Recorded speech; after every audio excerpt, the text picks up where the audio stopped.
Everyone wants to bitch about Kawasaki. I'm like, dude, their hulls don't break. Their hulls don't delaminate. They don't have carbon seals that go bad.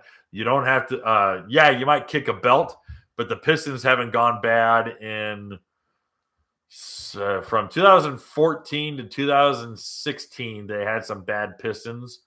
2017, they went to forged piston. It's been smooth sailing ever since.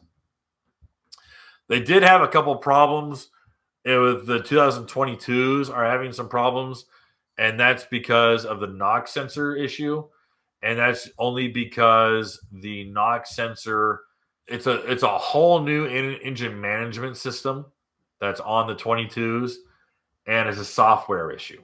It's not a mechanical issue. It's a software issue.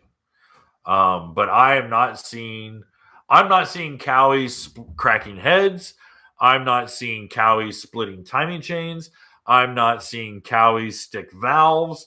I'm not seeing Cowies eat up their superchargers. The numbers aren't there. The numbers aren't there. There's no misalignment with the drive shaft, with the impeller shafts. I'm not seeing Cowies eat up impellers. Cowies are solid, dude. All right? The Cowies are solid. Now, there's some small things with the STXs, and there's going to be some small fit and finish issues with the new Ultras.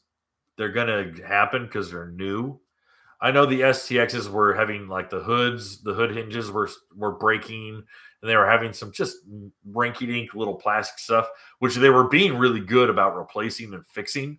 So it's not like they're just saying, screw you guys, you'll figure it out.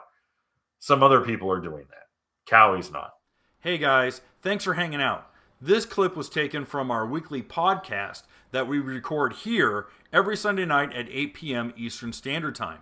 If you want to watch the whole video, you can go to the Watercraft Journal's YouTube channel, go to playlists, and then click on live sessions. You're going to see it there. Otherwise, go ahead and leave a like, a comment, and definitely subscribe to the channel. It helps us grow. And again, thanks again for watching our videos, and we hope to see you soon.